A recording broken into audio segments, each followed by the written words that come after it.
So GM, once again, I hope you can hear me. I hope everyone can hear me. If you can hear me, thumbs up. You can hear me.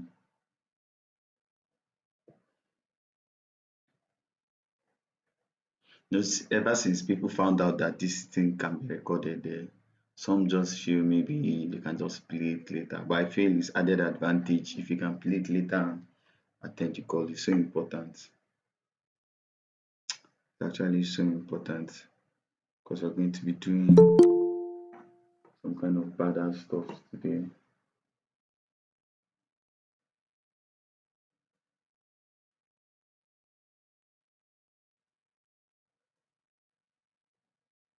So yeah, I hope you're were good. Hope your day went well. Today is Wednesday, so we're going to be having another class on Friday, same time, West African time, 1800 hours or 6 p.m. However you want to call it. So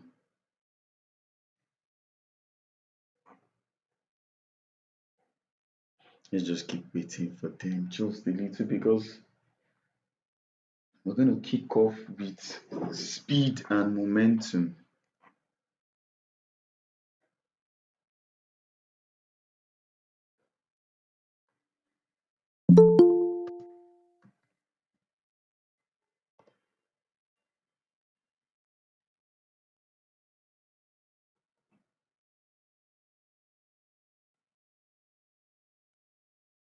This is 8 minutes past 6. So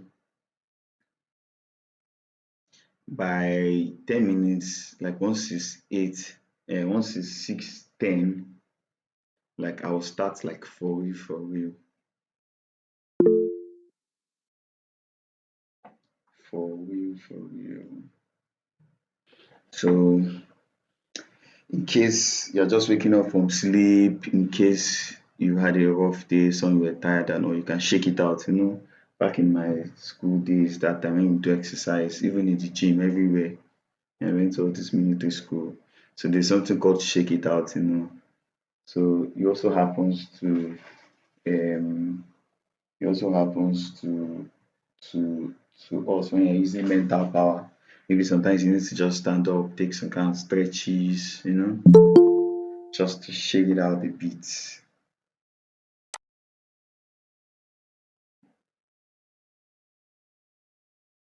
So yeah, and you're going to get um you get a recording for the call as promised. So we're going to be revising some of the things we did the last time.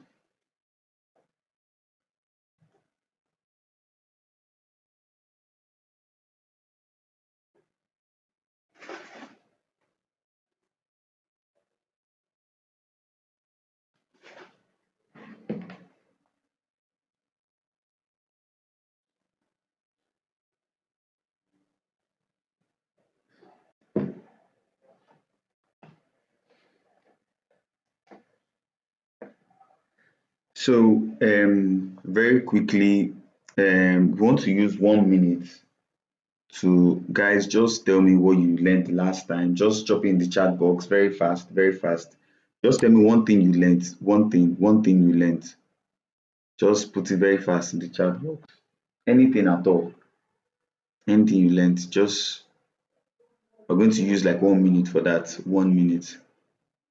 I'm waiting for your responses, guys. One thing you learned from the last call.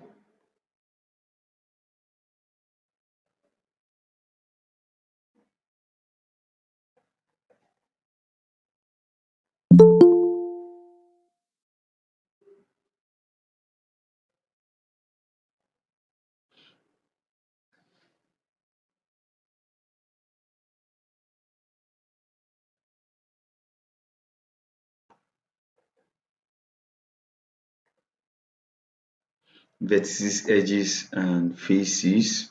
Circles can be filled. Yeah, of course, that's an art. Even me, even if I forget anything, I cannot forget that question. That was a very good question. Seriously. When you start to think like that, why is this happening and why is this not happening? Then you're already learning now. You're learning like very fast then. Very, very fast. Let me keep allowing people in. So your learning is actually very interesting. Hashtag HQ, vertices, edges, and faces, very important. It's only three people, I mean two people. It's only two people that learned something from the last time. Please drop it in the chat box now. And guys, what you learned.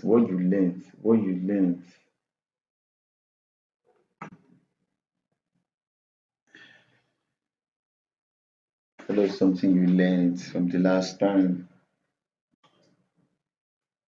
Anything at all, anything at all, anything at all. So it's only two people that learned something. Hmm. Only three people learned this. Only two people learned from last class.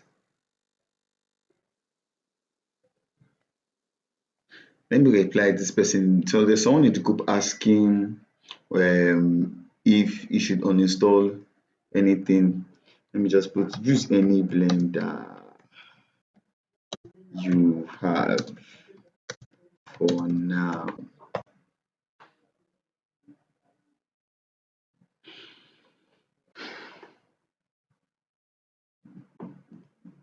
Guys, this is not cool. Cool.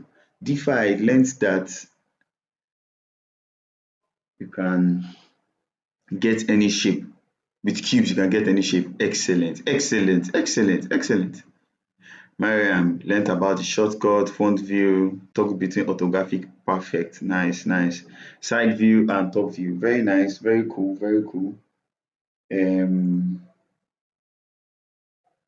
Very impressive, guys. There's only 6 people that learned something. It's fine, it's fine. So thank you for that very good feedback. And you know, it is sometimes when just pick what you have, and then you can build on from there. Basically, that's how this thing works.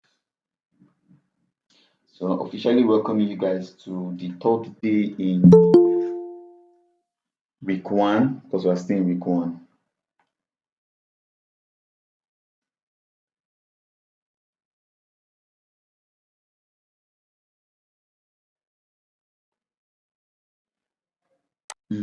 Sorry, I'm trying to admit some people. So we're officially welcoming you to the third day, still in week one, because we've got a lot to cover. A lot to cover. So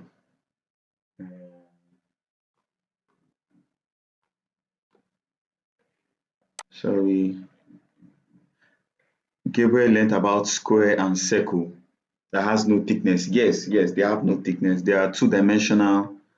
But I didn't call them square, call them planes. They are planes. If you check your blender, it's planes that is actually called.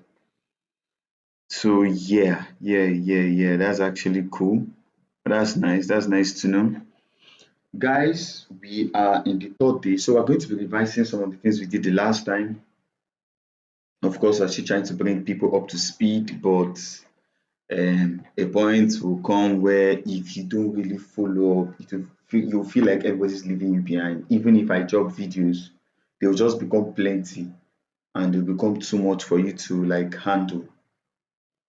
So please let's try to attend our calls, attend this boot camp. That's why it's actually, if not, you can actually go to YouTube.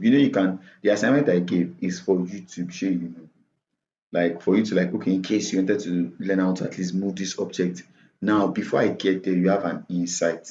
I'm only going to just guide you. Do you understand? So it's only 2 people that did my assignment. Speaking of assignment, when somebody that didn't result this class now, they'll say, oh boy, me nobody submit to, but Oluwaferanmi Akinyele was the first to submit. He was even saying first to submit. So I gave an assignment.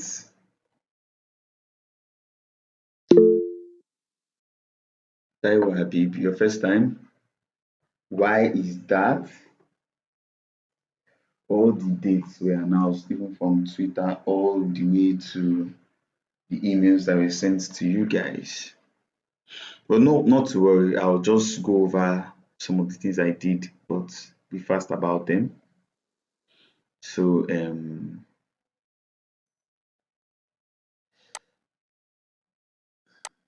let me see.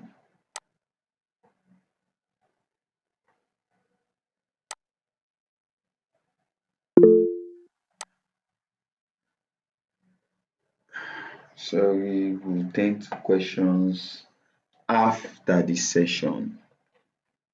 After the session. After the session.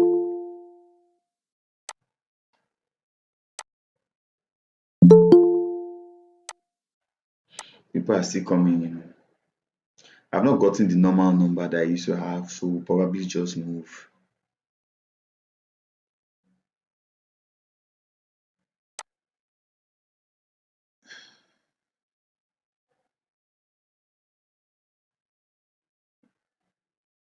So we spoke about Blender interface, we spoke about the outliners, the properties section, the timeline section, and the toolbar, very important. And then we spoke about the 3D surface, right? Sorry, 3D viewport. So basically, you have those 5 interfaces, and as we said, Blender is customizable. You can customize it to layout, you can customize it to modeling, to animation, to UV editing, to compositing, even to video editing, as we spoke the last time, that Blender can do all these things, which is actually very nice. Since people like us back then, we didn't have enough resources to learn these things, and we found out that to do animation we needed like some sort of video editing knowledge, and I didn't have that. I only know that you can cut and join. I mean, the best video editing that I've done in my life back then was post video on WhatsApp. Yes, that was like the best. Like if you say I'm doing something with video, say video from Instagram or for this thing and post it on WhatsApp. Then for WhatsApp was doing 15 seconds. But now went to 30 seconds. So now WhatsApp is doing 1 minute, right? So sometimes when you want to post a video, you cut this place, you don't allow here to finish and all that is video editing already. Some of my friends used to call video editors cut and join people. Cut and join because you carry video clip, cut it, cut it, cut it. Imagine someone has knife, all those cartoons that here, and someone's chopping, the way they are chopping the um what do you call that thing, the bread. You understand? So mostly video editing entails just cutting.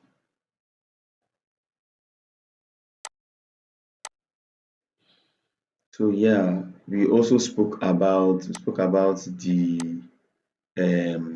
we spoke about the modes that you have. Do you remember? We spoke about edit mode, spoke about an object mode, and in edit mode you have three types of editing you can do for edit mode, right? You have the vertex. You can affect a cube, a cone,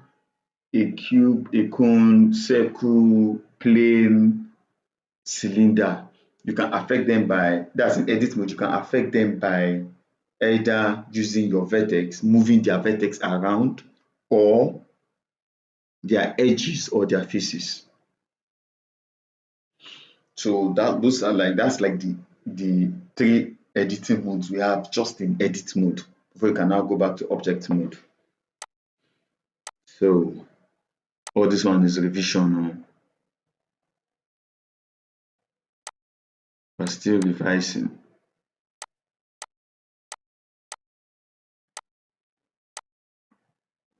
So mostly Blender is a software that allows us to be able to bring in objects and take out objects.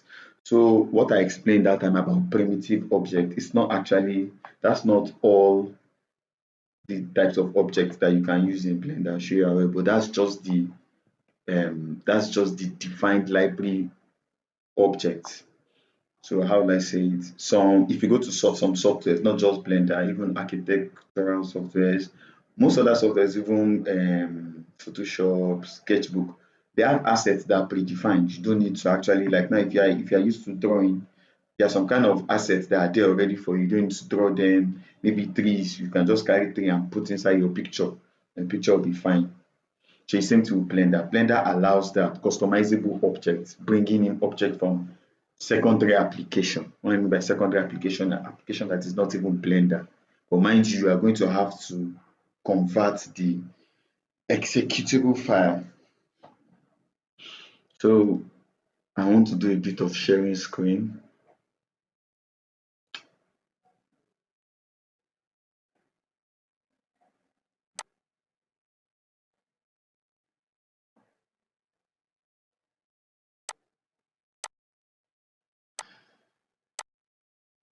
So this was the assignment, right? If this was the assignment, you know this was the assignment. Just put your hand together. Just clap if you know you did not do the assignment. Yeah, I know all of you. I know all of you that did not do it. Just clap. Clap. Yeah, clapping for yourself is good. You did not do assignment. Duh. I don't know how you want to pass this course because you will sort. Gentlemen, you are going to sort me. Yes, since you people did not do this assignment. This was the assignment, right? Cube down, two spheres left and right, and you have cone on top.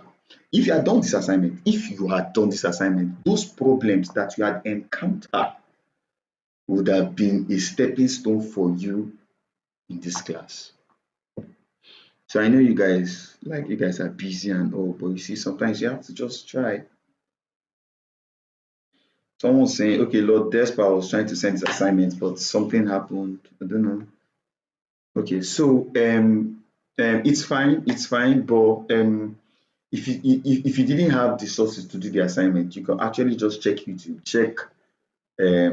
just check about Blender objects. These days, anything you put on YouTube, you will find how to make iPhone charger work for Android. Check YouTube. I swear you see something. It's funny, but these days everybody is just customizing stuff. That's just the truth. So that's why when I explained this class, I explained to you guys about how Blender is not the only software you can use to do your 3D animations or modeling. And remember, it's not only animators that are here. We have designers, we have UI UX designers, we have developers, we have a lot of people here. And some people just want to increase their visualization strength. Some will get better at your designs. So it will make you better as a designer generally, even if you don't want to go into movie production, animation production, you don't want Disney to employ you, it is fine. But this is actually important now. So as a designer, when you see that you can decide to bring in two-dimensional designs and three-dimensional designs, that's actually a big plus. So in case you are saying, um, that you don't really need this, I think you do.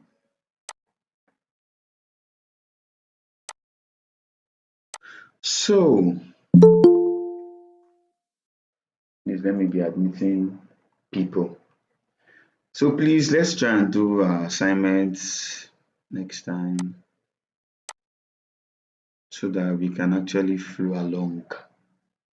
And promise you're going to actually enjoy this class if you do the assignments. Scene and object. Scenes are a way to organize your work. So now you see most work you do in Blender, when you save Blender, it is a .blend file. Just like when you save Microsoft Word, it is .dox. The old ones was .xxx, something like that. .xx. I know. There's a lot. PowerPoint, PPTX. So Blender is .blend, right? Now Blender can allow you to use multiple scenes. That's a very nice one. What I mean by scene, imagine the air around you right now while you're listening to this. You see, maybe you're in your home, you're in your office, um, you're in your office and you are whether you're in your office, your house, anywhere, if you're outside, imagine all around you, you see it's a scene. Blender can allow you to use multiple scenes in one Blender file. That's actually mad. That's cool. And scene management and library linking is based on the Blender's library and data system. So now um, most of the most of the assets that Blender has that are library, unlike Maya has a lot of library objects. Blender does too, but in case of Blender, because Blender is light, a lot of you that downloaded Blender, you found out Blender was like 300 and something MB. Maya, most Cinema 4 development, they are very high. They are very high actually. So like you need to know what you can actually get from your library, the ones that are obtainable and the ones that are not obtainable. But Sim makes sure you can actually um, um, you can actually access different objects in different scenes for one blend file. I'm going to be sharing Blender now just to show you. I have to go and remove demo from this my slide because at the end of the day I will still show you. So now this is what I'm trying to say. This is your scene. All around this is a scene. I'm going to take this one here, take this here, take this here, take this here. This is a scene. If you come up here, if you check my slide where I just showed you now, it showed something like this. This is a scene. Now, let me now show you what I mean. If you come over around here, guys, when you're using Blender, the good thing about Blender is if you hover around something, before you click it, it will give you a little information. So you see, showing you new scene. Let me click it. You now see drop down. There's new scene, there's copy settings from old scene, there's linked copy, and there's full copy. There's linked copy and there's full copy, meaning for every scene you do. Like now, if you move the circle here, if you go there, there's going to be a new scene that will have the same setup. Let's try this. If you go to new, can you see there's another? Nothing is here. This is another scene. Check over here, you see scene 1, scene.001. This is a different scene entirely. If you come to this place, you see our previous scene is still here. So that's actually mad. You know the funny thing that some of these things, a lot of people that use Blender, even some of these, some very good guys like in US that I know, and one in Canada. You see what people don't really use these things like that. Why? Because if your scene is cumbersome, they'll rather just create another blend file, right? And start transferring assets. But guess what? Blender allows you to have multiple scenes. So you can work on another object here and finish working on it and bring it back to this place. That actually makes sense. That actually makes a lot of sense.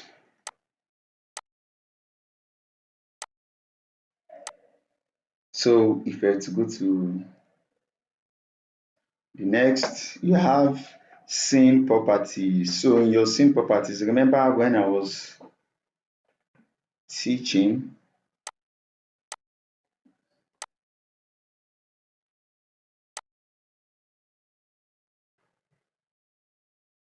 can you see my screen? I have like secondary pieces here to make sure anytime I switch scenes, I make sure like it switches over your end. So in case you are watching and you're on this call and you can't see my screen, please just raise your hand. So yeah, so remember last time we had call in your 3D viewport, we have your camera, you have your object, and you have your light. Please don't forget. I think that was on the first day, right? So now in these scene properties, there's a section where okay, let me ask this question, Ba. If you had one camera, imagine I had like 8 cameras, which of them will be showing to the object? That's where this scene properties for the section of camera comes in. In case you're a little bit confused, I'm going to give you a demo, don't worry. But my point is, this section of camera option here, it is to decide which of your cameras you want to use to be active at that point. Just like when you're watching a movie. When you're watching a movie, a lot of even football, sport and all, they use multiple cameras. So they switch between these cameras, right? Now, you are not viewing everything at the same time with all the cameras. No, you have at some point, there are some active cameras and there are some that are not active for that moment. Maybe before you switch to this one, you have turned this one here just to give you a different view. You understand what I'm trying to say? There's also something called background scene. Now, this allows you to work on, okay, you see how that scene was with your cube, your cone, and everything. You can address that as a background and then you use the foreground and do your animation. I don't know if you understand the meaning between foreground, middle ground, and background. Sorry for using that. I don't know if a lot have known, but what's the idea? But guess what? Most people don't really use this though. Funny enough. So some of these things you probably find them in the Blender manual, but a lot of people run away from that Blender manual because it's so confusing.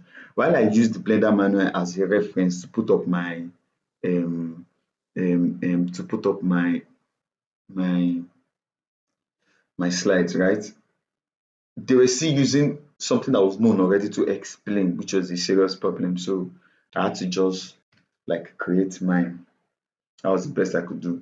Some of them they will use the option, what they will use to explain is so confusing. So also remember you are dealing with 3D objects, so measurement is going to be there. So now with Blender, you can decide the particular unit system you want to use. If you want it to be metric, if you want it to be all those SI units stuff. So if you want it to be reading it in meters, centimeters, you want it to be reading it in what do you call those ones for feet and inches, right? So all you can customize your Blender to be able to do all that. That's actually cool. And there's also gravity. You can activate gravity so that when you bring in effects, remember I told you, you see those objects that you did, in case you did the assignments, those objects, they are just floating on the air. There's no gravity applied to them yet. In this panel, this is where you find your gravity, where you can decide to affect. And once you do it, for every simulation you did back there, it's actually going to respect this gravity. And according to the real world, gravity is 9.8 times 10 to the power of meter square. Sorry for people that did not do physics, but graphics, gravity is calculated. That's acceleration due to gravity. That's what it is. In Blender, it's the same thing. So Blender sometimes, I think Blender uses 10 meter per second square for gravity. So it's almost the same with real life. It's trying its best to simulate real life. Unlike in the North Pole and South Pole of the Earth, we have different gravity. You have different gravity values. So just mean gravity of the Earth is not the same everywhere, but in Blender it is the same because it's a computer program. It cuts across everywhere you are in Blender. So yeah, also simulations. So for all those simulations you want to run, you can decide how you want your scene to handle your simulations. All these things are secondary because I'm going to be showing you demo very soon. Then you have key sets. Key sets, audio and rigid body world. This ones are really secondary. In fact, most times you don't really come to this place because there are easier ways to get what you want to do. And Blender has a very confusing interface. But I put this here so that when you see these things, you're not really scared. Audio, bringing in audio into your blend file, that's into your Blender scene. You can bring in audio actually. Blender knows how to interact with audio, which is actually a good one. And then there's rigid body world. Rigid body world in Blender has to do with active objects and passive objects. So when you're simulating, imagine this table. I'm sitting down on a chair now, and the chair is on the floor. So Blender will see the floor as passive and see the chair as active. That's what rigid body world is majorly about. Let's go and see a little of what we've been speaking so many English. I hope you can see my Blender. So now remember I told you here, this is where you have all your properties, this part here. Now, if you come to, this is where your scene properties. So you see what I've been explaining from beginning. You can come here, add Remember we spoke about all this. I can scroll down here and come to, can you see this camera? If you don't have these other ones, please don't be scared. I added a plugin. So, but camera is always going to be there. And then I can move the camera up. You can see here was empty before, if you notice, before I bought the camera, but now that I bought the camera, it's there. If I duplicate this camera, okay, let's just go, since everybody's trying to learn, let's bring in another camera. It's down here, you can't see it because see, now you can see it. We take it up here. Can you see Blender is still not saying this one is, the name is camera.001. This one's name is camera. Can you see both of them here? They are on the outliner, but the same property is still picking only one camera. That's what I was trying to explain to you. This is where you can change it if you want, right? This is where I explained to you where you have your unit, metric, imperial, any form of them, and this is the unit scale. Sorry, I forgot to explain scaling too, but it's just that unit scale is kind of confusing. It's also a way how you can how do I do it? Just like 1:1000, those kind of skills that you did in technical drawing. That's what it is here. So I always leave that one. Let me just be advising while I teach, right? But some things just leave them as default, so that when you don't have problem when you are trying to do any stuff. Rotation in degrees, yeah, rotation is in degrees, length is in meters, mass is in kilograms, seconds. So basically this is like the metric system, right? See your gravity, you can see my gravity is ticked just in case I want to do gravity stuff. See my key sets and my audio, bringing in audio update, and most times audio work with your animation. You can see that's why they're saying update animation cache. All these things, you understand them better. And then you have your rigid body world. See, you can see add your rigid body world.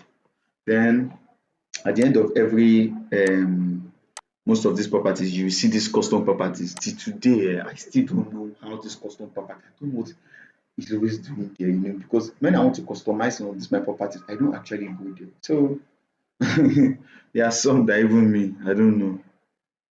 We have easier ways to do something. Why just um why suffer? You know?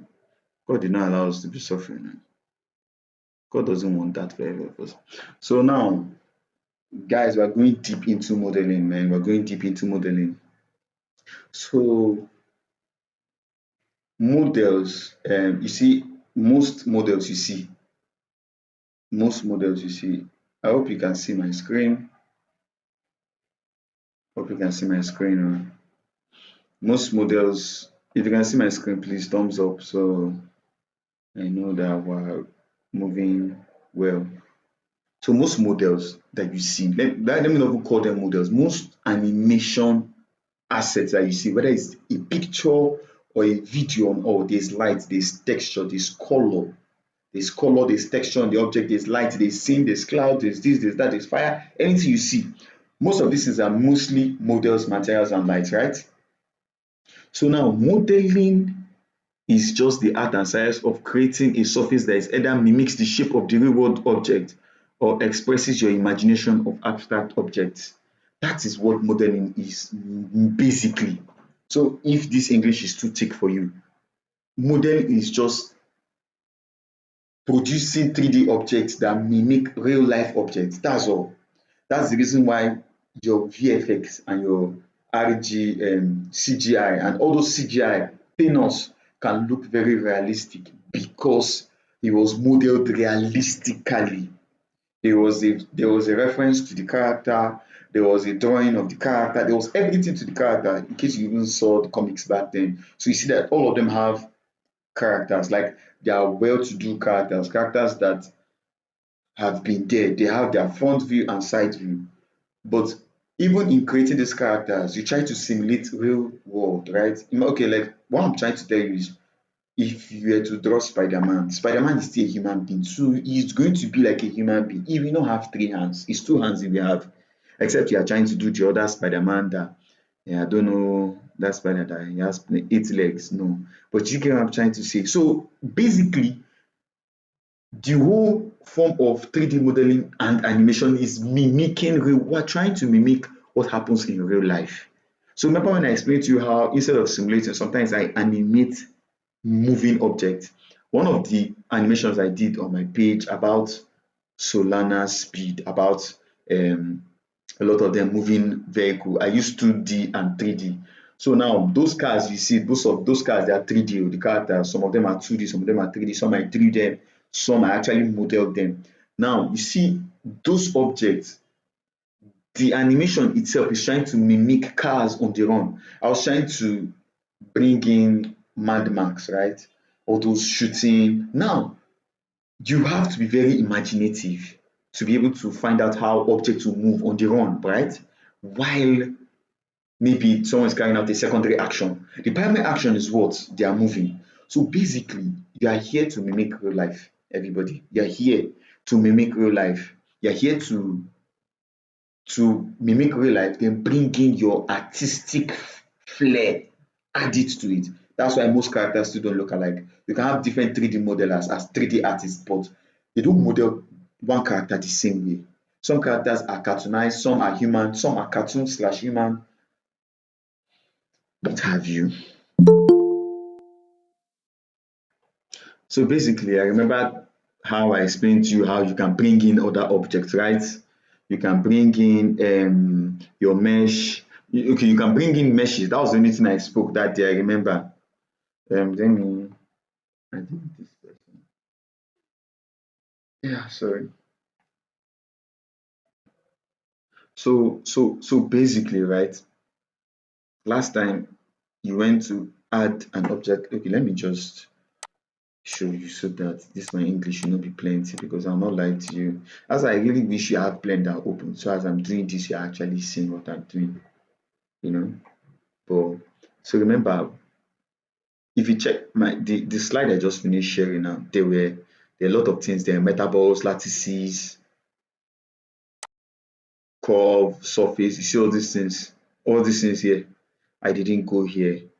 I didn't go here except camera, which I did today. The last class we had, which was on Monday, this was the only thing we did. This object. Come here, just click here, and you can see plane, cube. Now there are also curves, surface, metaball, text, volume, grease pencil, amateur, a lot. So basically, right, it's not only meshes that you can add to your scene. That's very interesting. So there are curves, there are surfaces, there are metaballs, there are text objects. So now you see how I explained how to edit the meshes. That's for your meshes. Don't forget your meshes. I'm trying to, anything I call, I try to explain it so that when I go forward, you don't get confused, right? Remember, our meshes are cube, cone, all those objects, right? Remember, to edit them, you have to go into edit mode, and that's where you see your vertices, your edges, and your faces, right? Now, that applies to most of the other objects that can be added. You see these curves.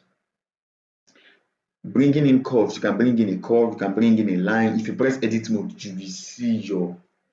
It's just that as for edit mode, faces don't work for curves because mostly they are just like lines. Do you get? So realistically, only your vertices and your edges will be able to be like, it's only those ones that will probably matter in these things. You get surfaces, metaballs, text objects, and lattice. Text object, you can bring in a text. And so it's actually very interesting. Let's just make a very quick demo so that English is not too much, but we do a lot of like um um talk and do, not talk and talk, right? So I'm going to undo all this and go back to my made scene now. I'm just pressing undo. So now I'm back to the assignment, right? Now, because of this 3D cursor, you see this thing you're seeing here, don't get confused with it. Any object you bring into the world, in the 3D world, it will appear around here. It is called the 3D origin point. 3D cursor. It can be moved everywhere around. If I want it to be here, if I bring it here, but I can't click it. I can't click it until I come to this toolbar here. And you see where it is cursor. If I click cursor, now I can click here and to go here, click here and to go here, click here and to go here. And if I bring in any object, it's going to go appear there. That's actually interesting. You see this thing I'm saying, but it took me a while. I started doing some kind of short rigging of character before I learned this. Like, not like I didn't know how very powerful it was, but I knew it. I just knew a lot of things and just kept moving on. But this is very important. This will save you a lot of time. I came to explain our curves. Now, if I come to curve, can you see Bezier curve? So what I'm going to do, let's highlight these guys and you can see this eye. I'm just clicking this eye here. I've disabled them from the viewport, but they are still there. They are still there. It's until you disable this second camera on, that's when I've disabled them from rendering. So if I press render, they're not going to appear in the final output, but I should not be saying render now, but still in week one. Cool. So now let's just take out this cube too. Now so that we can see what we're doing, right? Let's go to curve, circle. Can you see circle is almost like the circle that is here? But that one is a 3D object, but it's a two-dimensional 3D object. This one is an actual curve. It's just a line.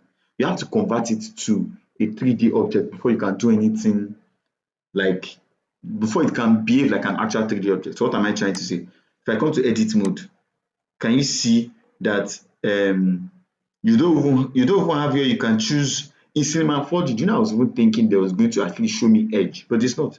In Cinema 4D, it should show you that you can use your vertices and your edges, right? But guess what? In Blender here, how to treat curves. Let me click on this. Can you see? And if I press R to rotate, you can see. So in essence, you can't deal with an edge here or a face here. You understand what I'm trying to say? Same thing with trying to do same thing trying to bring in your knob circle. You can see that's the knob circle. Most of them are similar like that. Let's go down to metal ball. You can imagine this metal ball. The use of this metal ball, don't worry, it's for further. But that's why I didn't give a lot of in-depth teaching about those objects, because those ones are secondary. When you know your way around this software, you'll be able to use them very well. It's text I wanted to use. Now see text. Can you see I brought in text? I can press edit. If I press edit mode while I was using any of the meshes, it will show me my point, vertex. It will show my vertex, which is point, my edges or my faces, right? Can you see when I press edit here, it's a different thing. Ologbogbo is showing me how to backspace. So now let's just say SuperteamNg. Can you see? NG. Text, but it's lying flat. It's still 2D. Why? If I press 1 to front view, can you see there's nothing? Wait, let me show you. Can you see there's nothing? If I click outside, I didn't click it. But if I come here and try to rotate my viewport, you can see it's there. So it's like a plane, guys. There's nothing. Come to your property for text. You can see all of them have their own different properties. Remember I told you whatever you select have their different properties. If I clicked on my camera, this A here for your property will not show up, right? So you can come to geometry, and if you come to this, you see this 0 for extrude. If I just go like this, add, let me zoom in and show you. Can you see there's a thickness now?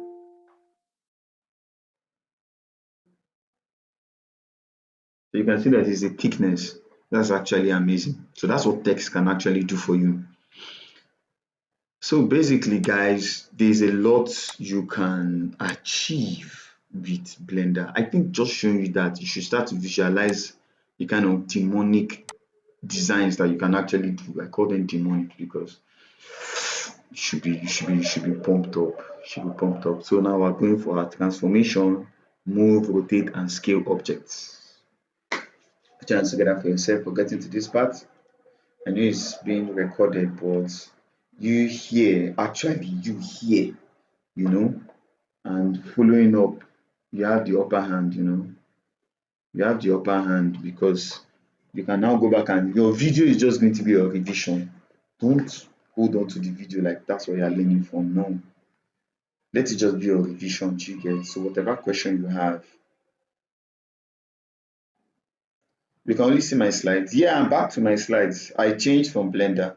I got back to my slides. So yeah. Yeah, thank you for notifying me though. Transformation, move, rotate, scale. Going back to Blender very quickly because I'm going to explain this with speed. Alright guys, move, rotate, scale, that's what you saw, right? I'm going to press X to delete and add, okay, you see this particular cube, let's bring in this guy. And I'm holding, you can pan through this that I just clicked now, or you can zoom in or zoom out. That's in case for people that don't like to use mouse shortcuts.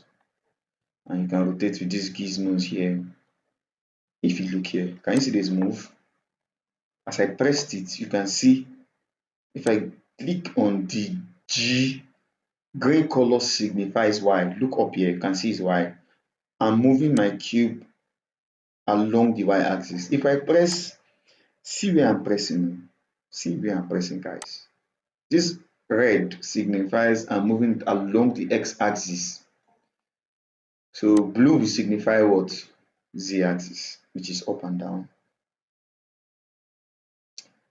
You can decide to move it anywhere you want. Did you see where I clicked? If I see while I'm doing this, before I release it, I can press escape to go back to where it is. This particular thing that Blender did is one of the best things that I think other softwares don't really have. So while you are trying to do something on Blender, if you press escape quickly, it will escape that operation and go back to its original design. That is before you've clicked though. Let me explain what I'm trying to say. See, if I take my cursor and come here, I am moving it along the Y axis, the Z axis, the X axis. To move it anywhere around without any constraints to any of the axes, I can come to somewhere inside this circle and I can move. But guess what? What I did to move, I came here, I left click and I held down and I can move. Can you see? But I am still holding my left click and moving. If I release it, it's going to stop there. Let me undo. If I click it and press escape to go back to the original position, that's your move. Come to rotate. Can you see our gizmos have changed? So now you can rotate around your Y axis. As I'm holding my right click down, press escape, it goes down. You can rotate around your Z axis. You can rotate around your X axis. And of course, you can come to this center, not clicking any of the lines, and to rotate anywhere it wants. See now, you already do animation, like one form of one tesseract something. Imagine it's just rotating infinitely. Idea don't come. See, like that too. Like just like that, idea don't come. Me now, as I like, I'm already thinking of maybe I'll put some kind color, some kind of light around the cube, and just to make it like interesting. So please, this class is not going to be long. So once it goes off, please, I'll send a new link. You guys join and then we finish up and we do question and answer. Please try and join so you can ask your questions. You that want to ask question, I'll be there for you. So mostly that last part is mostly going to be around your questions. So now then there is the last one. Oh, remember we did the first, which was move. The second one, see where I am, oh, which is the rotate, and the third one is scale. You can scale it along the y-axis. As I'm holding it down, press escape. Scale it around the x-axis. Instead of escape, if I release it to stay like that, undo, escape. Scale it around the z-axis. And of course, come to the middle and you should scale it everywhere around up the axis. Can you see, we're even inside the cube? I'm going to press escape. Now, you see these three operations I showed you? These three operations that I just showed you now can be done both in object mode or in edit mode. Please, While you are paying attention to this class, look to your top left. What mode am I in? If you know the mode I'm in, just quickly drop it in the chat. I want to see something.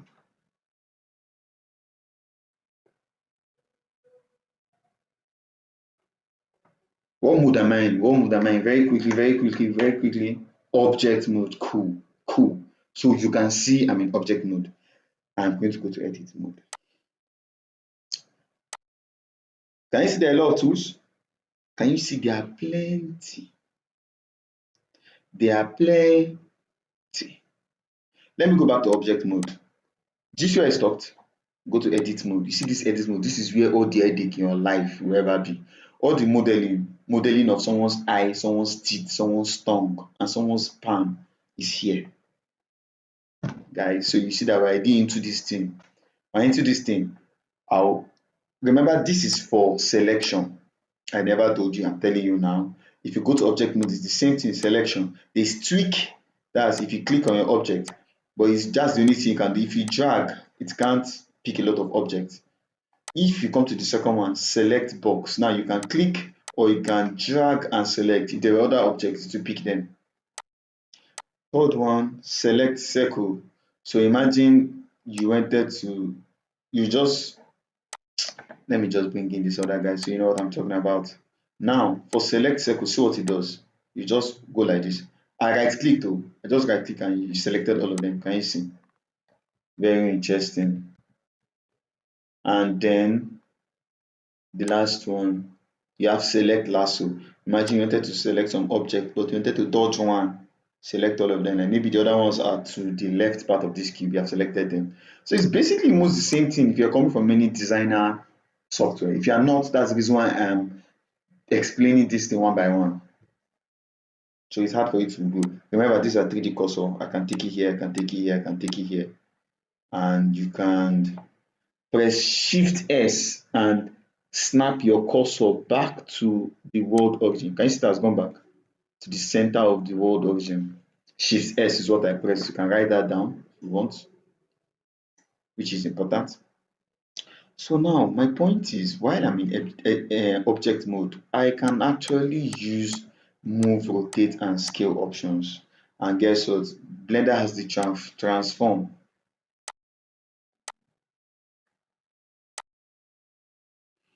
Do you understand? While you have the move, rotate, and scale, Blender has transform. Guess what transform has, guys? Everything. You can rotate it around the x-axis and still move it along y-axis and still scale it along the z. I don't know if you understand what I'm trying to say. Imagine combining all those operations all at the same time. So that's a good thing. In case you want to be working like, move the object here, and you're fast, you're trying to model something. Alt R. So now you can move your object here, take it up here, rotate it small, take it to this side, then scale it along X. Can you see we have made so much modifications to one cube? Now the cube is looking like all this, like fridge that is on the floor. Thinking of something else, a lot. Cupboard. Let me clear the rotation so you can see. Can you see?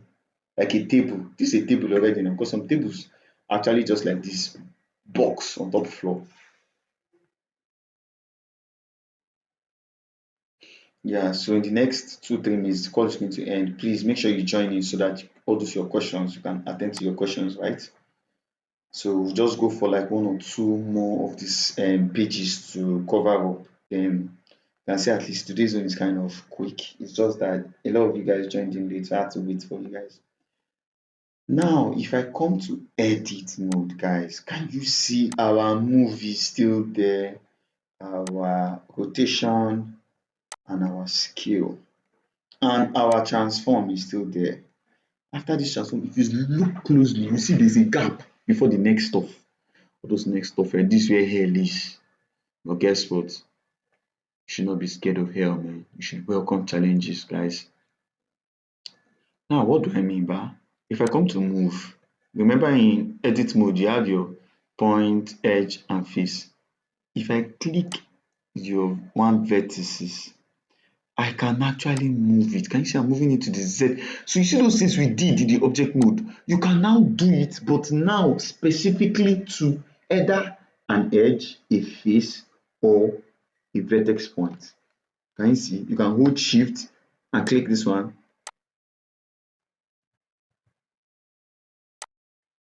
Now you can now move them together. Can you see as I'm moving it, those ones down did not follow and move because now you're in edit mode, so you can all the objects are not moving at once. You are only having to move these two vertices. You can see. So in the next call, I will actually be showing you in depth what you do with those with these operations that you have, right? Come to edge, select this edge, you can move it. Come down to rotate, you can rotate it, but you know it is, I'm rotating around Y, and this is, and guess what, this green line is Y axis, that's why it's not moving. You can't rotate an edge because it's like basically a line, right? Let me show you what I mean. If I was to rotate it around the X, you can see it will show because it is cutting across X like this. Let's undo that. If I rotate it around Z, can you see it showed? Undo. But around the line Z, it's already aligned to the Y axis. It won't rotate. Same thing with scale. You can actually scale. Can you see? Can you see? You can scale towards the Y. You can't scale towards the Z because it does not have thickness. It's just like a line. Do you remember? That's what your edge is. Combination of two vertices. Same thing you can do with the face. Come to your face, drag your face up small, which is move. Not your face actually, sha. But yeah. Take the face here and you can rotate it. Can you see this? Look at our cube. Oh. It's looking like, I don't know what it's looking like now. The human mind is actually limitless. So with that, you can actually use that as an advantage for your creativity, guys. I'm just pressing undo just to get back. Can you see that I cannot undo to the way the original this thing? Okay, so I'm going to be moving with so much speed, but towards the end, sha. So yeah, basically you can actually use those, you see those transform tools, your move, rotate and scale. You can use them both in object mode but in edit mode. So with my explanation, you should be able to get that when you're in object mode, if you transform your object, you're transforming everything. Remember the explanation I gave on how to edit and what do you call it, how to please let me send this link to this other group. So like everything you can do, most of the operations for the move, rotate and scale, you can do in object mode and you can do them in edit mode, right?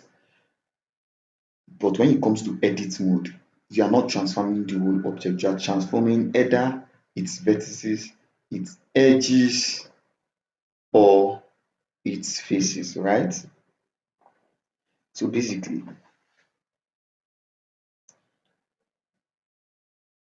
that's what this is about. We're going deep into the mesh operators.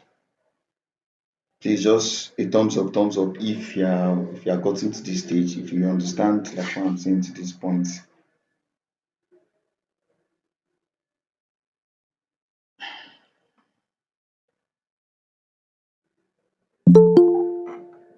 Okay.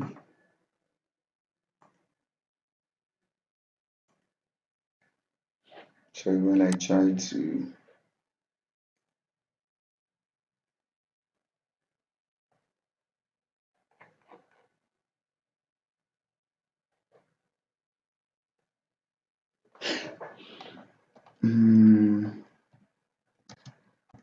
okay. Okay. Some people are still trying to join.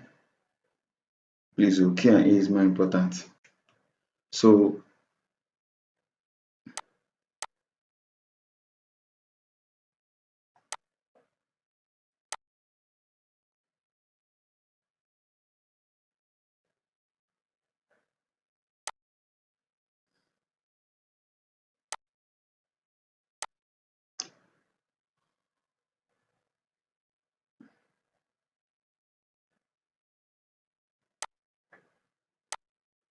Okay, there's something I was supposed to show in Blender.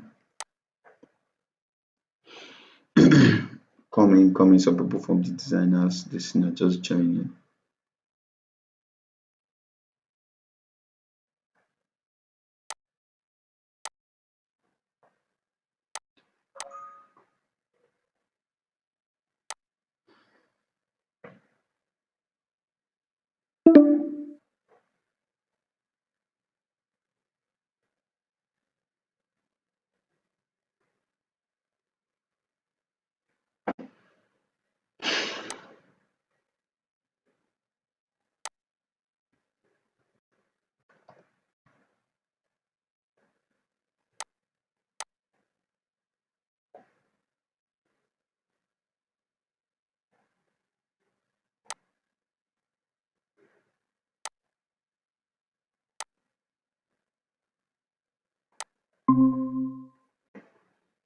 This thing just, sorry about that. This thing just logged me out like that. Just like that. Very good. I did do something, it just logged me out. Why did you do like that? I don't even know if it's the network too. Trying to make sure you guys can see my screen.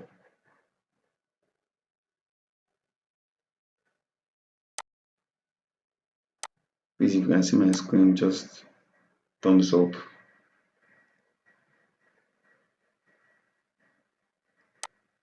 I appreciate that. I appreciate that. I appreciate that.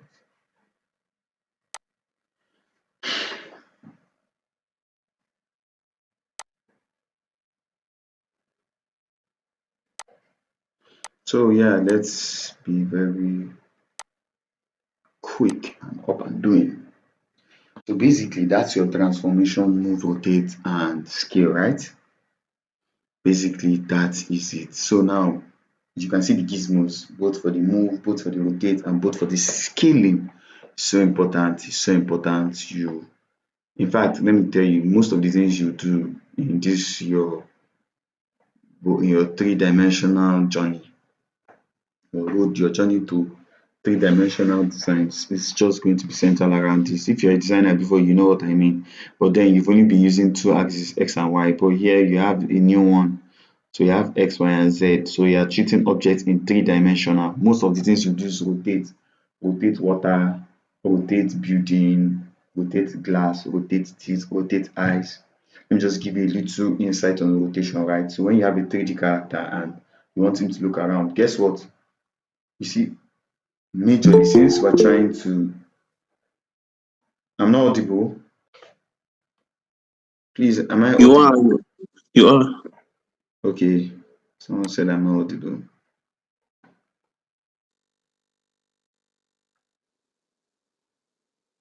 Please make sure you can hear me.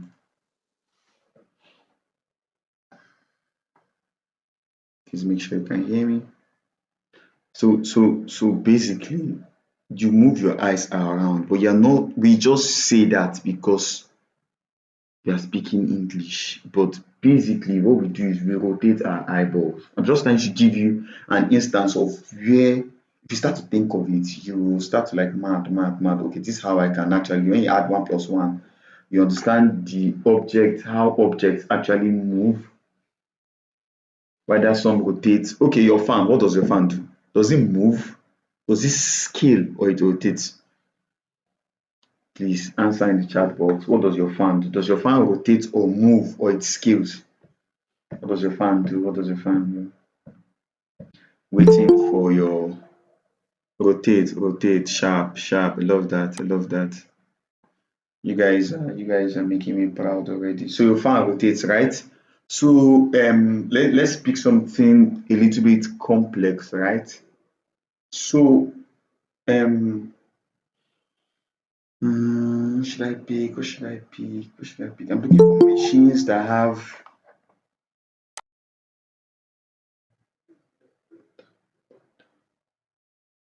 So what does your car do? Does your car rotate or move or scale? How about that? Let's see now. Waiting for answers. Move. Move. Everybody saying move. Okay, okay, okay, okay. But your car rotates too. Sorry to give you that. When you approve, you see someone is saying the wheels rotate. As HQ, you're using format to answer this question. I'm saying the car. Do you get? Now let me explain something to you. There's also something called constraints in 3D animation in any software you're using anywhere. Now, an object can make another object move, another object can make another object rotate, but all we are saying is that object is actually rotating, is it not? Yes. Some might not be rotating, some are only parented to another object that's rotating. But the car actually rotates. The car rotates, but the angle of rotation is not very, the angle of rotation is minimal, right? The wheels rotate around the Z axis and they can even rotate, they rotate around all the axes actually. Trust me, all these sports cars, you see when they are bending, when they are approaching a turn where the whole car still rotates apart from the tires rotating. You get what I'm trying to say? So basically, when you start to understand that, okay, some objects actually this is how they are and all, you will not have a problem trying to you will not have a problem trying to visualize what I'm trying to teach, right? So now guys, we have our 5 major mesh operators. Now I want you to put your mind here very quickly. These mesh operators, they are only available in edit mode for meshes. Remember, when you start to model, are you using curve? You can use curve to model, you can use all those your metaball, all those other things I showed you, but everything mostly is for meshes, right? Now, those characters you see, they are meshes, the environment, they are meshes, except cloud. When you see an animation, you see cloud, you see light, you see dust. Those ones are not meshes. It will shock you that some of the dust sef are meshes. So you see, all you need to do is all we do here is we deceive the viewers. It's the same way you say, film trip. Yes, film trip, but they deceive some people. Some say, you see some people that they will say, can't see my screen? Please, if you can't see, try and go out and come in again, please. Very important, so you don't miss this part. Because I think others can see because I can see my screen. If you can't see my screen too, please notify us so that. So we're mostly working with meshes. Yeah, truly. All those other objects you see, they are add-ons. Meshes is what we really work with most of the time. Now, this is going to take us to the 5 basic mesh operators. There are other mesh operators. There are other mesh operators, guys. But this is the 5 basic major mesh operators that we have for our meshes. If you model a car, it's going to be a mesh. If you model the tire, it's going to be a mesh. The steering, model cup. What might not be mesh is probably simulations, fire, smoke. As I explained from the beginning, I explained what are simulations. I explained the one you cannot start modeling. Imagine you are modeling fire. Fire changes every microsecond, like the shape. Do you get what I'm trying to say? If you were like me that try to master 2D frame by frame drawing, I can still do a form of 2D frame by frame. So it's surprising that I can, but trust me, I can. Because for those simple, for those kind of simple drawings, like maybe animating fire, drawing fire now in 2D is very easy. You can draw it first down, the next frame you draw it like it's beginning to have small choco head, or it's a little bit wavy. And the reason why frame by frame animation using simulation is very easy is because you don't need to be able, your former drawing doesn't need to resemble the new drawing like that. But for but if you are doing 2D animation, 2D traditional animation is what they called, and you're animating a character like maybe an anime character, Naruto, or maybe a 2D animation, maybe this Batman Crusader, or any form of Lion King. Let me use Lion King and all. The lion's movement need, like if the lion is trying to drink water, all the images from when the neck was up to when the tongue is touching the water, you draw everything and they must look alike. You see how it's easier to draw simulations in 2-dimensional. What I'm trying to say majorly is we don't model 2-dimensional shapes. So you don't model effects, you don't model simulations. But if you're doing 2D animation, you can draw your effects and your simulations, but you can't model them. So imagine you're going to model fire. You model fire one place, fire that will be changing. Have you ever seen fire that is still? No, now the shape always changes, and even the emission. Okay, let me use another language since we've not gotten there. The light emitted from the fire too is not the same. Do you know?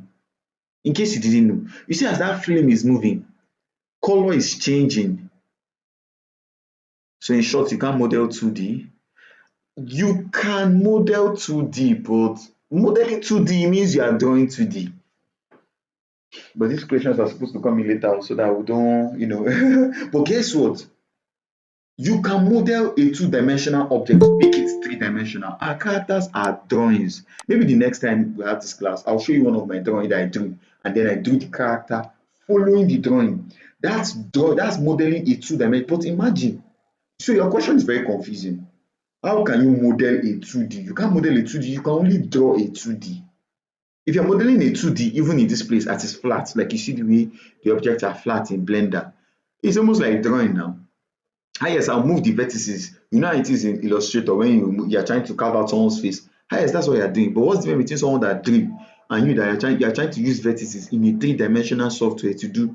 No, that's a waste of time. A very, very big waste of time. If you are not modeling a two-dimensional object, then you are drawing a two-dimensional object, or you are creating a two-dimensional object, maybe with After Effects, Illustrator, Figma, Photoshop, what have you. I'm going to quickly show us just something very quick in Blender, just to make you understand,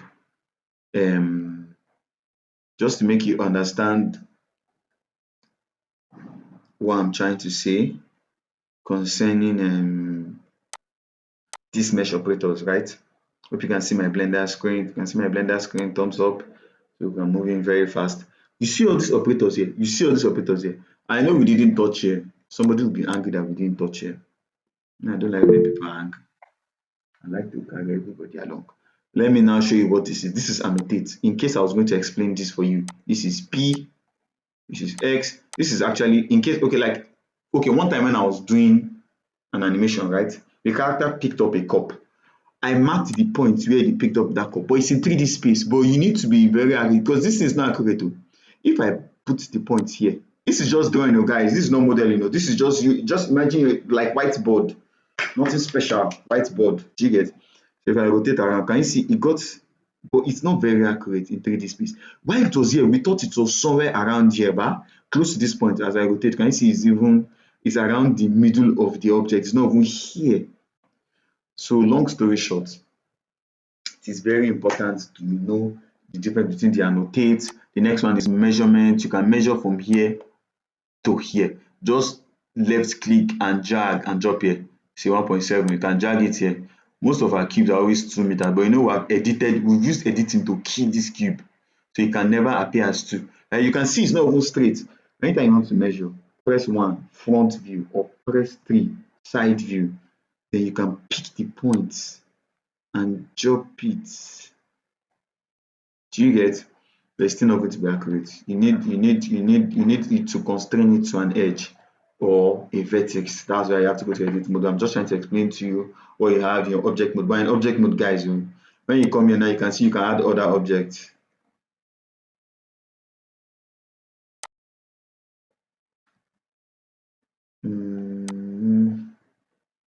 Yeah. Hey, let me tell you something. See, guys, I just discovered something. I'm very sorry, but I didn't know this. So see, when I've been using Blender, the old versions, I only stay moving up because I had some kind of things to do. But I didn't even know that. Okay, because I was wondering, like, where did this one? It has been there, but it was not there with the Blender I used to start, like, learning animation, right? So, but I was shocked. I was like, what's this? Let me know, guys, say what I don't know. but this is now you can just right click and you can define the area you want your object with the thickness. Once you click here, it will take them when you release it. Can you see? Mad. This is cool, man. This is cool. But leave all these things when you become good at modeling. All this is secondary. They're just trying to make life better for people, but not like you guys. You guys are gurus. You guys are the real deal. So yeah. So now let's press delete, or you can press X to delete. I want to work with a normal cube. I'm holding shift, delete, and For our annotate, come to annotate, you can see it's still here. For the annotate, if you hold down, you see a drop down menu, come to eraser, boom, boom, boom, boom, boom. You have cleaned it. Go back to your tweak. Now I'm going to come here, add cube. With this cube, if I go to edit mode, you see all these other things, all of them. Let's go to ethics. This one is okay. That one is for what we just tested now. Then this is extrude. This is insert faces, bevel, loop cut, knife, poly build. All these things, they are kind of confusing, but all these are mesh operators. So when I was sharing a screen showing you that okay, the major 5 ones are the most used when it comes to animation, right?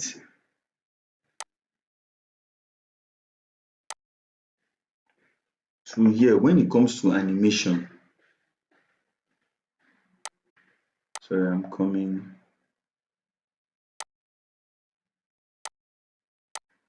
I don't know if it's network, but these guys surely like to get on my nerves sometimes.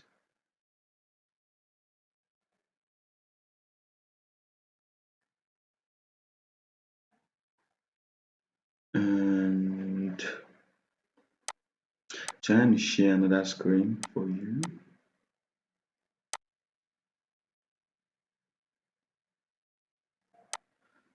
So when I say major operations, you can see that these are the 5 major mesh operators. Remember, we're dealing with meshes, right, guys? So these are the major mesh operators. Major mesh operators. Number 1 is the bevel tool. I'm not going to be reading everything, right? But I'm going to explain what I mean because of time, right? But you see, when you split bevel, when you split an edge, it creates two faces. Now, I remember when I was explaining that no object is sharp at the end. No object, even if it is sharp, even if it is a blade, it has thickness. But this is not really thickness, right? If you look at this object that I used as a demo, okay, are you see where my cursor is? You see this place? You see, it could actually have a sharp edge, but it doesn't, right? Can you see my cursor now? You need to see my cursor. So now, you can see these edges are smooth. This is what beveling does. Bevel makes our object realistic. Now, they are saying how to use it. You just press Ctrl B. They said the bevel tool allows you to create chamfered or round corners. No object is sharp. Even in the sharp object, there is a small rounded corner there. It just depends on how the beveling level is. Do you understand? See, they're even asking, why do you need it? You see, in the real world, almost nothing is completely sharp. You see, I told you. Almost nothing. Almost nothing. Now, they said even between two planes, there is a bit of surface creating a flat area at the bend. Either a flat area or series of areas. Do you get? So without it, nearly any edge would look fake. That's my point. That's the point, what I'm trying to actually drive at here. Let's go to Blender and let us prove our let's prove our theory. I hope Blender is showing. Sometimes I'll switch and take a while before it effects. Okay, cool. Sorry, the other system I'm using here is taking time. I need to make sure everybody's moving along. So now this is what I mean. Sorry.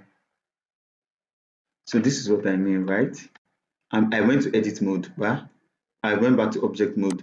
I'm going back to edit mode again. I'm going to go to press edge and come here. See this place? I clicked it. What did they say? Is it Control B, bevel? Did you see what just happened? Now, once I do this, once I press Control B, and I leave my mouse there, it's there. Or you don't need to left click, just drag your mouse. Can you see?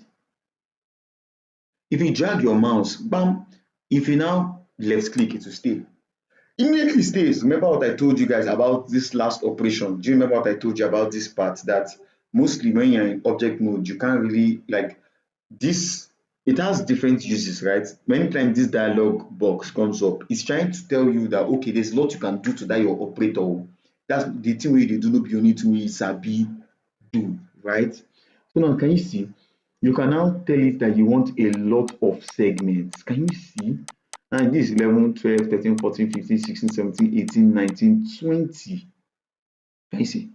Now, if you go to object mode, can you see it's beginning to bring in something that is a little maybe realistic, because it's not just because of the curved edges. Let's undo. Control B. Now, as I press Ctrl B, it didn't start with one flat, it started with a lot. Do you know why? Because the last operation carried like 12 abi 13. Now you can scroll up to reduce the number, sorry, scroll down to reduce the number of segments, or up to increase the number of segments. See what I mean? I've scrolled down, it has gone back to the way it is normally. Let me just show you. Bam. I can still come here if I want and add an extra one. Can you see? I'm going to undo. I'm going to undo. Now, Control B. Can you see? I'm just dragging my mouse. I've not left click yet. I'll just drop it at this place. Press. Can you see? It has given one some sort of round edge. I'm going to undo again. Remember, I'm in edge mode. I'm going to press A. Normally, Control A is to select all if you are doing normal computer stuff, but in Blender is A. I've selected all. Can you see? I've selected all the sides. I can press Ctrl B and it will bevel everywhere to the last operator. Remember, the last operator, I added one more segment, which is 2. Can you see? And you can still come here and make it 1. That's our object. Let's make it 2, and let's increase the width of the bevel. Can you see that this cube looks a lot better? Let me bring in normal cube. See, normal cube is appearing on it. That's why. Let me take it up. See the difference? Can you see the difference?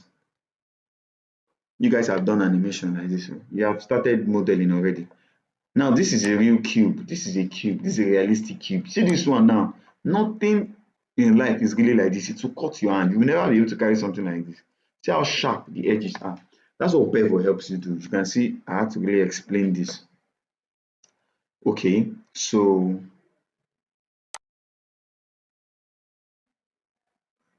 yeah, that is Control B, Control B.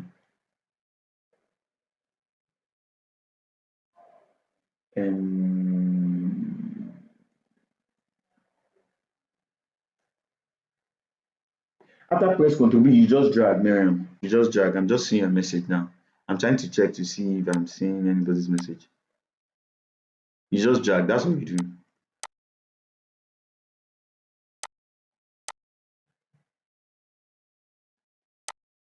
The next operator, extrude. Extruding means extending your model. Oh, extending your model. You see this image here will show you. It's just this image. Just visualize how we started from the leg, to show you like how we started from like the shin part, right? Like the ankle part. This is modeling. Oh. This is shoe already. You don't model shoe like this.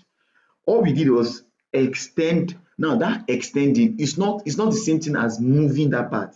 Extrusion means creating another segment. Now see what they said. Geometry of your model remains the same, the main geometry, but that section that you've extruded is what will change. You see, and the process is intuitive and satisfying. This satisfying, me, I don't know why they are satisfying. Me, I don't know why. But it makes sense, sha. Just not say the thing go well. Do you get? So to access more extruding options, you have to do Alt E, but normally E is to extrude. If you press E, if you check up, you see Alt key, E is to extrude under it. So now, all these things is English. Guys, I like to make sure I carry you along with the software, because we're not here to do presentation. We're here to see the real deal. Yes. So you see, this, I'm going to leave this beveled one, so that now if I come to edit, I can't extrude in object mode. Please don't forget, I'll explain to you the reason why. If I come to edit mode, and I go to face mode, most times you can extrude vertices, edges, or faces. Now let me explain to you. Just watch closely. I'm going to zoom in case you are using your phone. I'm going to touch this edge. If I press E, do you see a line going up? Look. Can you see that it has been extruded? That's what extrusion does. Extrusion doesn't move the actual vert. It creates another one, extending, like another extension of it, but you've created another part of the geometry without touching the original section that you wanted to extrude. Let's go again. Now let's go to edge. I'm going to edge mode. Come here. If I press E, this is what it did. This place remains the same, this place remains the same, this place, but we just extended this edge. See this edge that we touched. See the new edge that it has created. If you press E again, that's how it will continue. E again, can you see? That is extrusion for edge. Let's go to face. Now, so you can guess what will happen in face already. If you press E, can you see? E again takes the whole face, but this our face here is still here. Can you see? This part of the cube does not change. Now let me now undo for the face, undo for the edges, undo for the edges, and undo for our vert. I didn't move this. Same way for our edges, I didn't just move this, I extended it. That is what extrusion gives you. It is one of the most powerful tools, trust me, and you'll be so happy that you learned it here, because when you're modeling even human or anything, organic or inorganic object, all you do is extrusion. Okay, if you're enjoying this, please thumbs up. If you're enjoying this,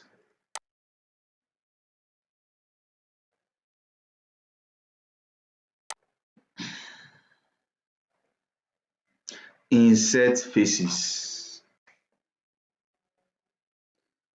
Okay, so for inserting of faces, you see this tool takes currently selected faces and creates an insert of them with adjustable thickness and depth. So this is like creating an edge loop, but relative to the selective edges, even in complex meshes. Now, the hotkey to insert face is I. So please, if this is called inserting of faces, we cannot, this operation will not work when you are in edge mode. Sure you are aware. It will not work when you are in vertex mode, if you are aware. It's only going to work when you are in face mode, because you are inserting face, you are not inserting edge.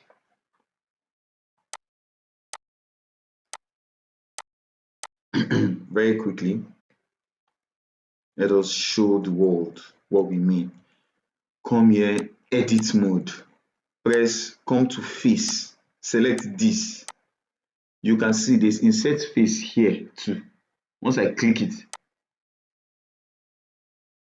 click anywhere. Sorry, once I click the place I want to insert,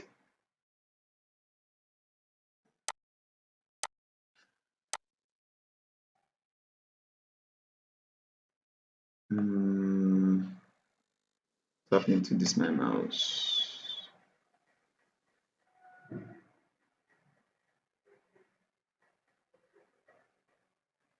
Can you see I'm inserting a face, but I don't know.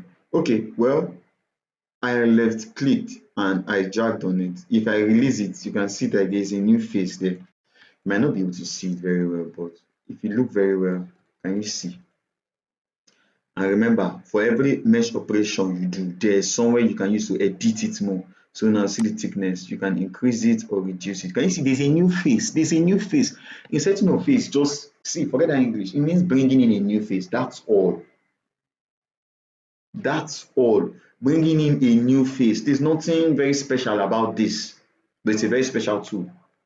Let's come here. Instead of using this our tool, let's come back to normal select mode and press I. But if you press I, just move your cursor. The same way if you press E, can you see? This is extrude oh. Let me undo. But see, I just brought a new set of faces. So what a face does, press I, insert, you bring in a new face. Basically, that's what Ning is all about. No, don't say Omo, it's cool, don't worry. It's like we're making a lot of progress. That almost self dey fear me too. So you can see from my diagram, from my diagram, even in your DC, you can see insert face. They're inserting a new face. You can see the color of that face, unlike the other colors, unlike the other. Let me admit this person. So basically, that's inserting of faces.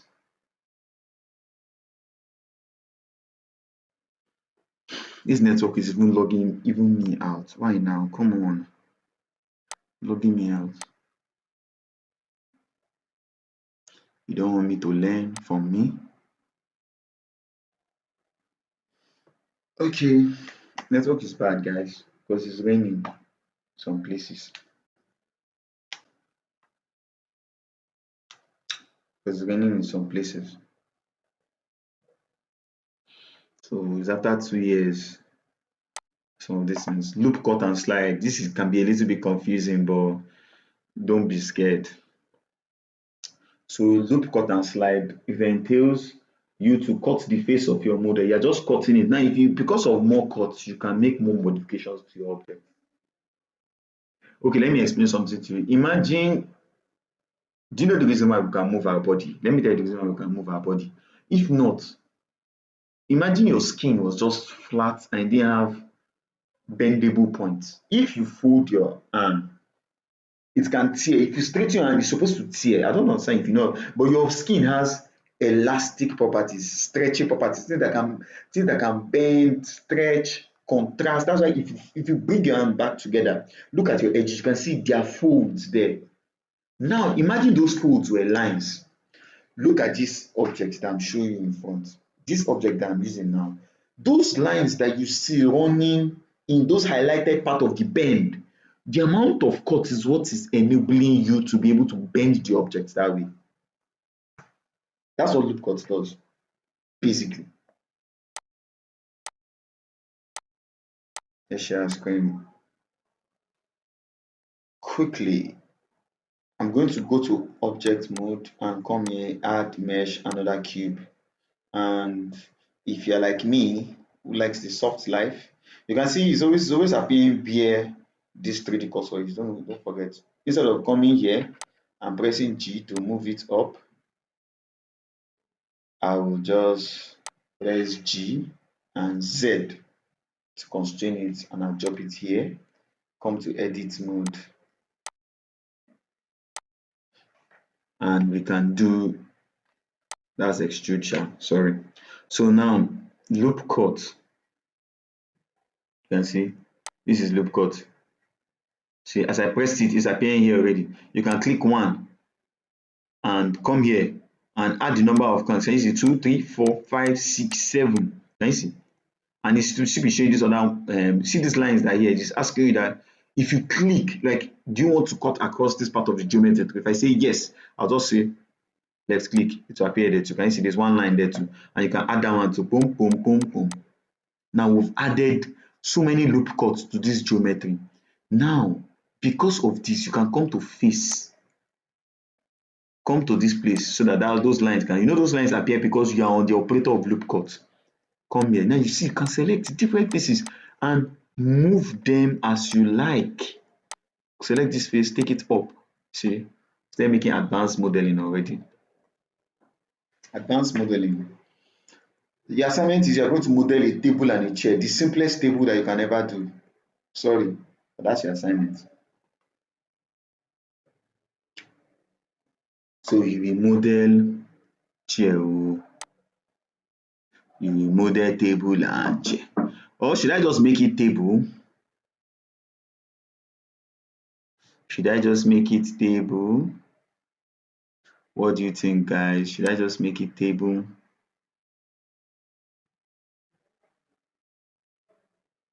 Because I'm seeing a lot of people crying right now, but this life you can actually enjoy. No, the table is easy, just very easy. Sorry, I forgot. Like I was supposed to drop the attendance from the first class, so here's our attendance for today. For today, we did a lot today, guys. We did a lot. So it will soon be time for question and answer. Any question you have, just be thinking about it.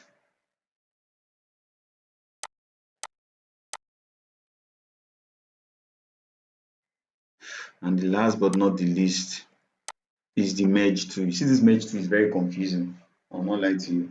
It took me how long? And because it took me years before I understood merge tool. And because it took me years. And when I finally understood it, my life became better. I'm adding it to the first things that you need to know. Yeah, so you guys should be happy at least that you're having to see the things that nearly killed somebody. Hope you can see my screen. Hope you can see my screen. Miriam, you'll be fine. Don't worry. So merge tool merges your vertices into one, removing the previous ones. That's what it does basically. So now what you can do, you can press. This one is explaining, normally from the book, they're trying to explain, they're only explaining merge all or merge by center, but there's a lot you can do. You can merge at center, you can merge all, you can merge all of them. What I mean, what this merge is only for vertices. In Blender, we merge things all the time, especially after beveling your edges. You may be left with double vertices that you don't need. Let's quickly go to Blender and show what they mean. So if you come to Blender, right, and according to what they come to vertex point, please don't forget these 5 things I just taught you here. Some don't work on all the modes. Extrude works on all, right? Merge doesn't work on edge and face. Inserting of face doesn't work on edge and vertices. Please don't forget about that. So you see all these vertices now, see all these vertices here. You might have mistake and have double of these vertices. It looks like it's funny now. You might never have that problem now because maybe you're not like having, maybe you're not modeling complex objects now, but those problems will come later on. That's a problem you need a lot. That's why I put merge tool as the last. It's kind of confusing.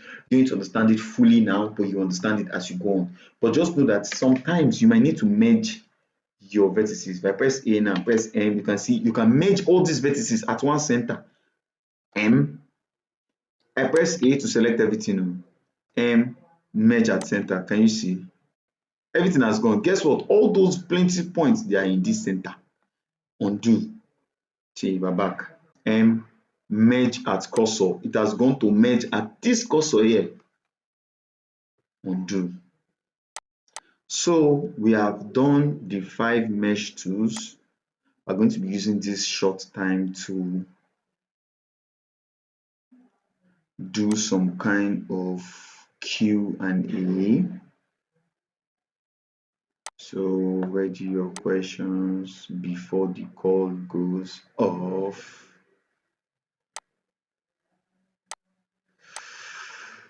And put your hands together for, can you get access to the slides? You will.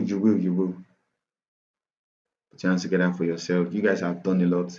But you said the video will do me more better than even let's say Hasanat has gone far. Hasanat, you've gone far. Like that your question. That's question that senior people question.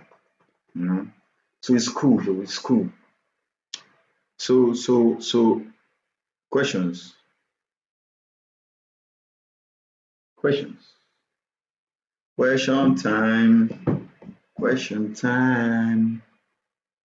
I have not understood that insert faces. You will understand it. Don't worry. Just imagine you are bringing in a new face. The question I thought someone was going to ask is when you create loop cuts, that number 4 method, which is loop cut, when you create that loop cut, right? There's a similarity between creating loop cut and inserting faces, but it's not the same thing. But all bring about new faces.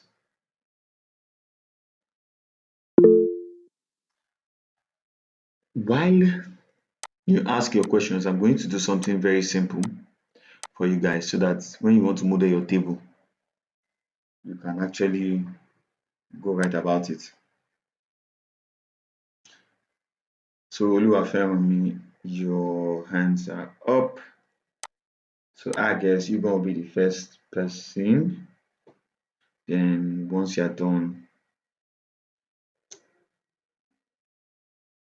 so yeah, Oluwafemi, you can mute your mic and ask your question while I'm doing something in this blender because this table that you are going to model, just watch me and see how you can actually do it, right? So yeah, you can go on with your question. Go on with your question.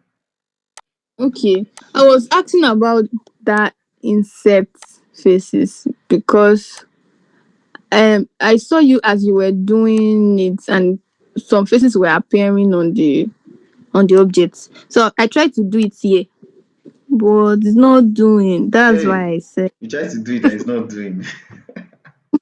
don't do it. Ah, That's why I don't understand that insect. Like it's just showing one yellow circle. it's doing, but once you do it, once you see the yellow circle, click on the yellow circle and try to move it around. Now, even if it doesn't do, maybe it's doing, but it is inserting a face and the thickness is probably 0.0000 something. If you go to those operations that are down at your lower left, increase the thickness, you will see it will come out. It did. If you see the circle, it did. And remember, for inserting of faces, if you don't want to go through that one, just press I, click on your face, make sure you're in face mode, click on your face, let your face highlight, press I, and once you press I, immediately it will start to insert. And then the thickness of the inserting is going to be how far you take your mouse. Simple as and simple like that. This is how your table is going to be. You can see I just brought a cube, I scaled it down towards the y-axis. Add another one, bring in cube. You people are going to do chair because I'm doing demo already, so there's no need to suffer. Now, scale let's press 1. Now I brought in another cube.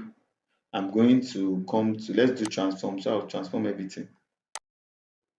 Sorry. Let's go to scale, come to the middle, drop it down, zoom in, scale it like this. You can still see it. Guys, in case you can't see your stuff, meshes are hiding. See these up things here. There's wireframe. There is solid mode. It's always in solid mode. Remember I explained this thing the first time. Do you remember? And then there's texture, but this texture don't really be going there because it will take a lot of computing power from your system because texture means you want to see the color. So now basically, um I guess no other person has a question. So let me just show you how the assignment is going to be done. I don't know why nobody has question, but it's cool. So so our cube, the next thing we do is just I'm only scaling it towards the Z axis. I can still scale everything again, then scale it towards the Z and come to move. Since you guys are trying to learn now, you can be using move up and down. You see, I've bought one leg. Then now come to 3. That's side view. Take it to the front. You can right click, you can see other options. See, there's even duplicate object or shift D. Press it.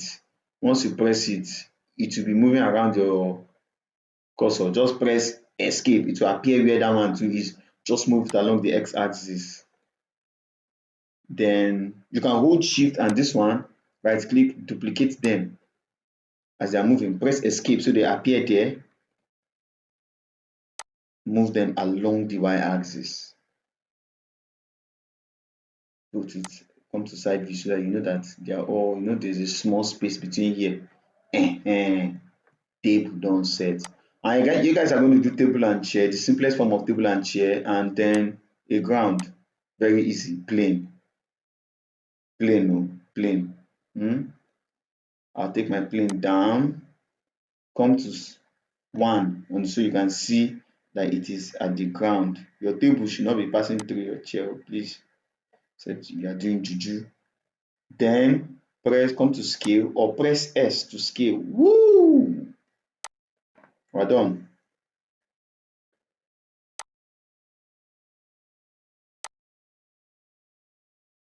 Pam pam pam pam pam pam. I've given expo. What kind of lecturer am I? God. The hell, man. Just messed up. Those lecturers that will be teaching, they'll now go to answer, they'll now start cleaning the board like, no, my test question, my test question. I just messed myself up. Fuck it, man. Anyhow, anyhow, anyhow, I'm thinking, see, one spare, put one spare on top of the table. It's too easy, guys, please.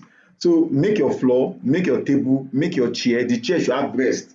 Don't duplicate your table and call it stool. I no say stool, I say chair that has backrest. Then put maybe a sphere like ball on top the table, on top the table. And God bless you for adhering to this. And I promise you that you are going to go far. Which I mean are my type of lecturers. Oh, but forget all those things. The next one, I'm not going to give any expo. Only 2 people did my last assignment. I'm not happy about that, guys. Come on. We need to be able to put in just little effort. The video is going to be there for you. You see, in this video, you'll be seeing everything I'm doing. Like, I could actually record the main meeting, but it's not going to make sense. While I'm switching my presentation, it's not going to pick everything. It might not pick Blender. So if I'm sharing my video, you just be seeing everything on my desktop and all. But the most important thing is you are in the class. So the video is going to act as a guide. So I trust you guys are going to do well. Please, table, chair, and our next class is Friday. So table, chair, a table on the floor and the chair, and then you just put sphere on top. So it's because I give expo. That's why. Okay, ask a question quickly before time runs out.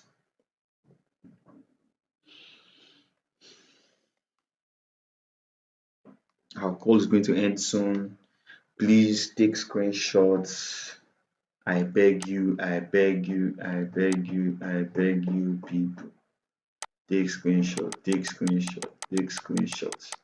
Let me open the first part so that you can see it. Enough of expos. Take screenshot.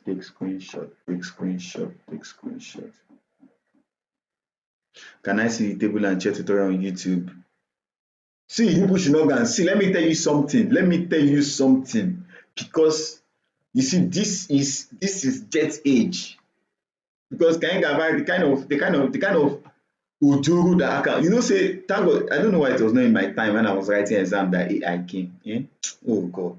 You will never see AI in that my answer. Our call will soon end, guys. But please, don't go and download the model for me. Don't go and download model for me. You now go and learn how to upload, learn everything. Boom, boom, boom, boom, boom, boom. But guess what, guys? If you want to take it a step further, color your table. Just research on how you can apply texture to your object. I'm actually just here to guide you. There's a point where I will leave you and you'll be doing more than me, sef. All of you will be doing more than me. That's just the truth. What format? It's a screenshot, don't worry. Because if I say I should collect all of his blend file, it will be hard for me to. But it's screenshot. Because I say screenshot does not mean you will do. If you are doing Ojoro, please, you guys should do Ojoro with decorum. The Ojoro I mean is by going to YouTube, watch YouTube, check how they did it, and do your own. Then do your own. You might not see, you see table and chair sef. You see table and chair. But the truth is, on YouTube, you see any form of modeling style, and all you have to do is submit it from now before Friday's call. So you see all type of modeling method. You see all type of modeling method. So yeah, really happy to have you guys on the call again today. It will make sense. Take your screenshots, as I'm going to take my screenshots too now. I'm going to take my screenshots too now and let the world know of such this thing that we have been able to achieve. You know, Windows 11 is really useless. I'm telling you, but I will air my views for later. Windows 11 is useless. 10 is just really better. A lot of things you can't do about your customizable this thing. So you can start submitting from this night, from the end of the call. Because the other one is only two people that submitted. So catch you guys on Friday. It was fun to have you guys. Not taking your screenshot, taking your screenshots. I enjoyed this call with you guys, and we're gonna make magic,